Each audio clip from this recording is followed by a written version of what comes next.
At this moment, the reality is here. Manuals that I helped collect back in 2015 with the help of so many volunteers and so many contributing parties are being digitized, then sent to the Internet Archive and made available to everyone. It's an absolute joyous day. Watching hundreds upon hundreds of manuals being digitized and almost immediately readable in the browser is something that I was hoping was going to happen when I first walked through the Manuals Plus warehouse and said we would take it all. But in the interim years, factors have changed about how the whole process would go down, and most importantly, what part LLMs would play in the whole thing.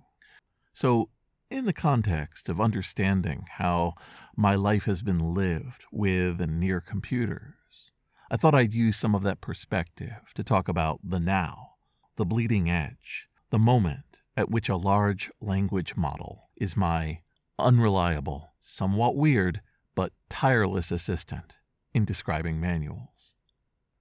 This is Jason Scott Talks His Way Out of It, a podcast about technology, history, and getting myself out of debt.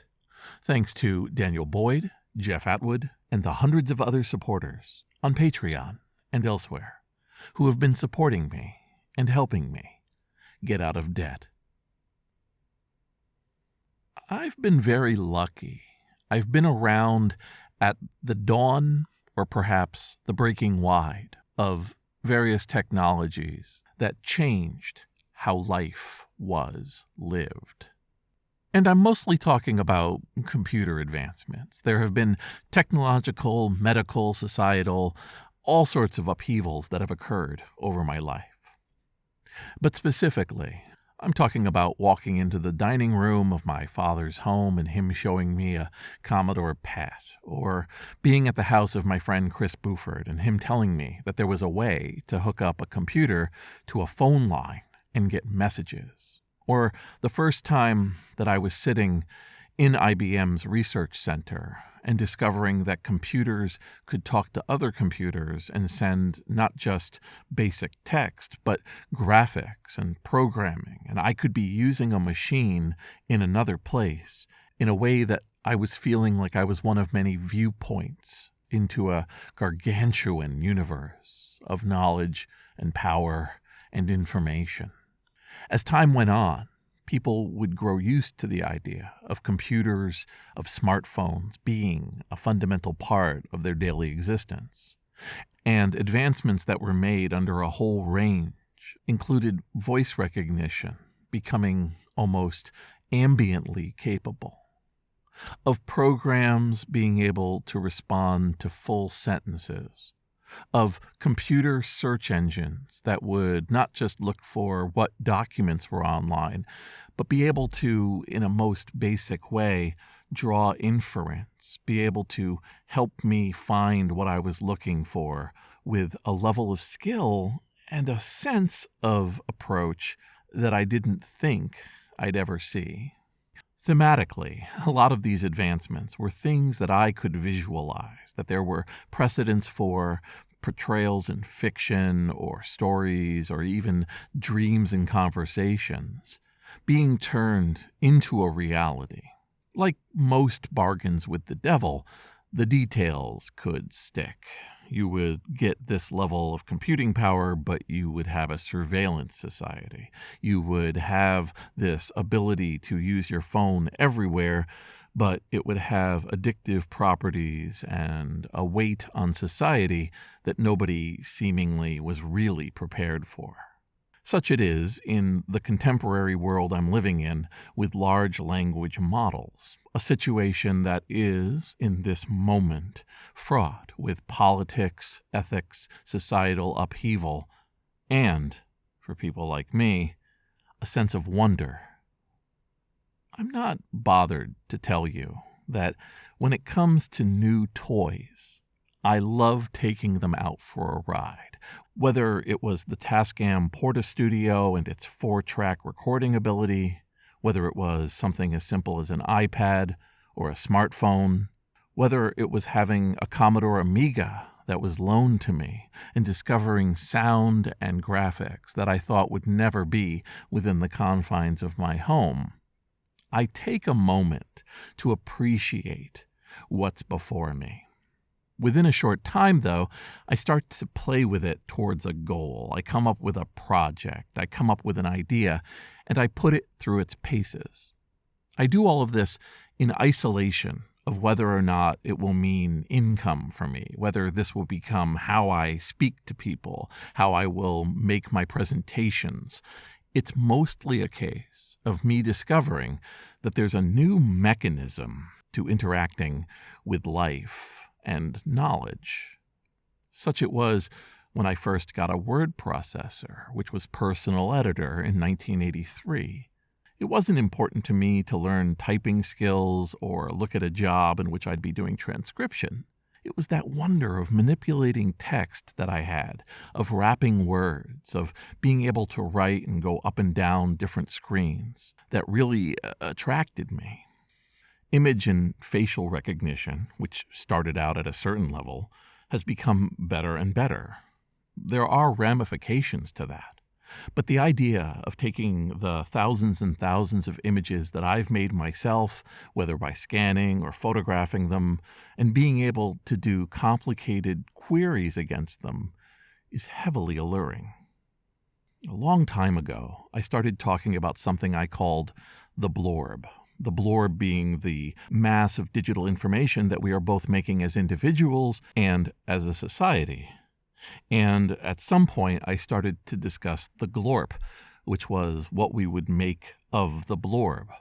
Well, the glorp has just gotten society's attention. The glorp is fearful for some because it can be used to falsify reality.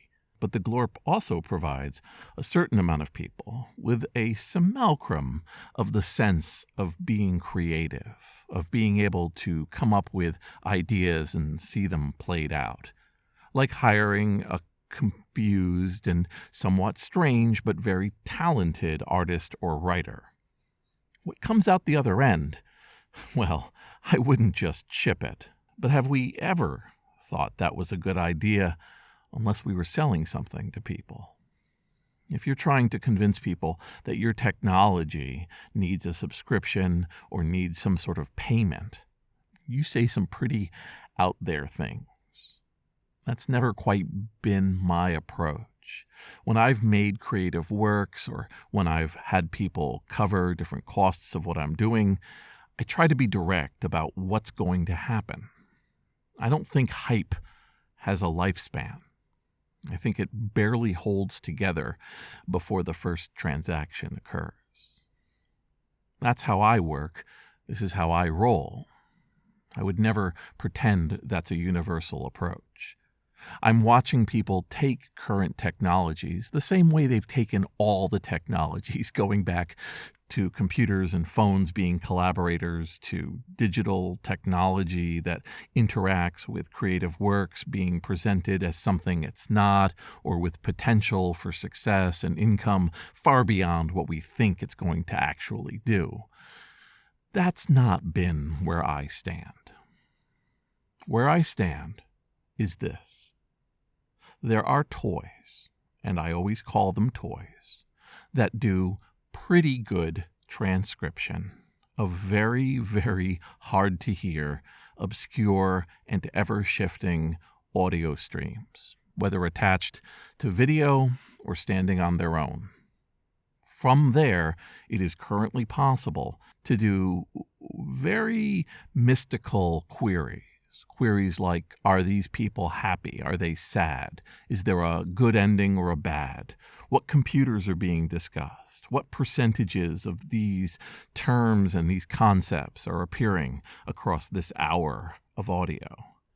And from there, you can then make additional queries. Queries like, are there any books out there that have these attributes before I read them? How would you summarize this incredibly boring 300-page manual? Who possibly wrote this, and when did they write it? And have it provide you with what I would call verification-ready initial results. I think there's a cultural shift there.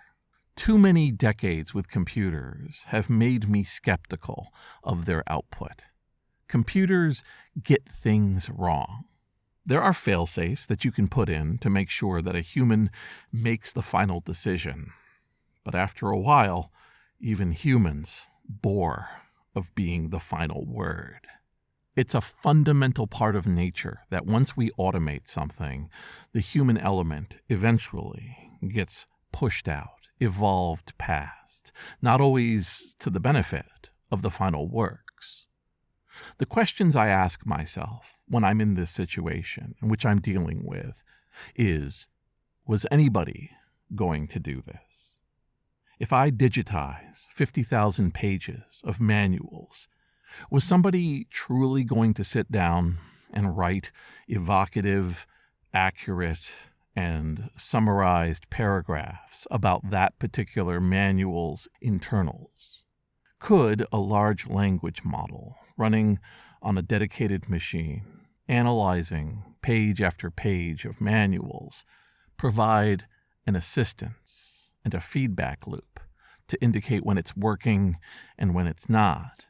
And in doing so, give me some results that I otherwise would have never been able to afford to generate, and which nobody was specifically calling for or wanted to pour human life into creating.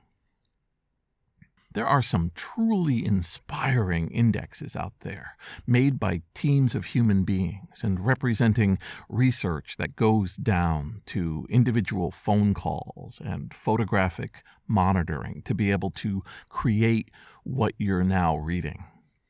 The Sherlock Holmes novels even have him building his own codex, his own search engine in his office that he uses to refer to events of crime, to prominent people and what they do.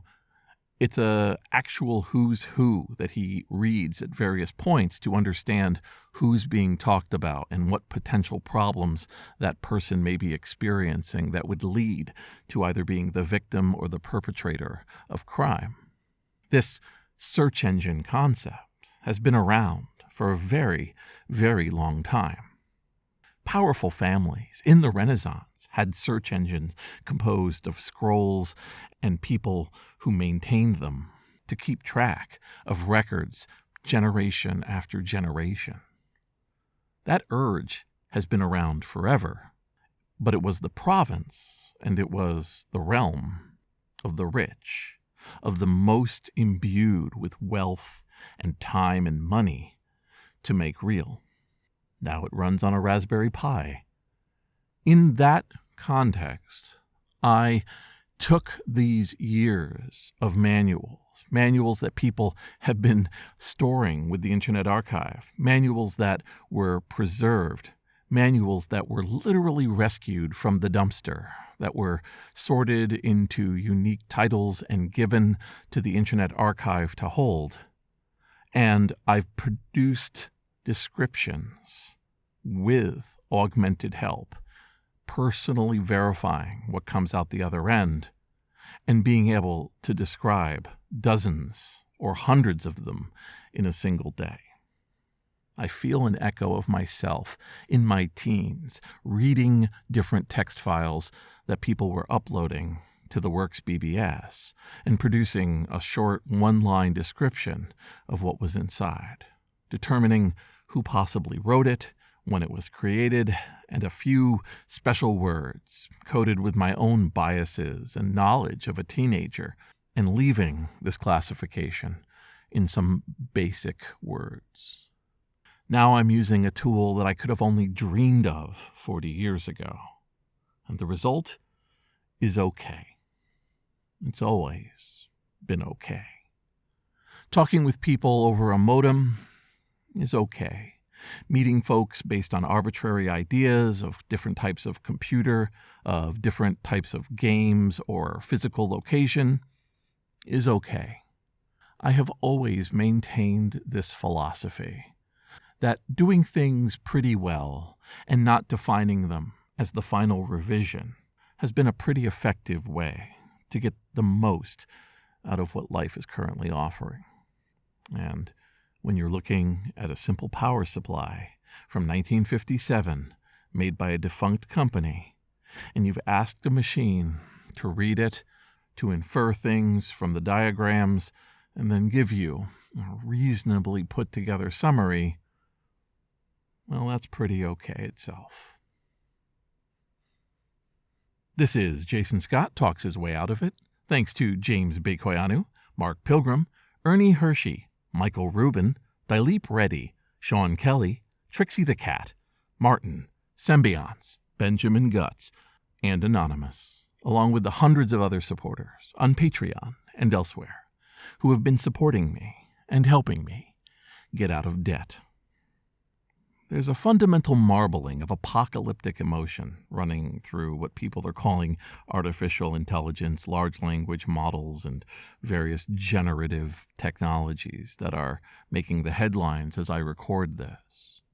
That's very natural. That is how we phrase things now. There are precedents for that. Concepts of children being corrupted by bulletin board systems, by Pokemon, by the use of computers, by software piracy, by walkie-talkies, by CB radio, by utilizing pre-recorded music and playing it in basements. That's what we do. We find doom. We seek it out. It's a protective measure, and I get it. I would never belittle someone having concerns. I only belittle never trying something because because you've decided long ago what it is.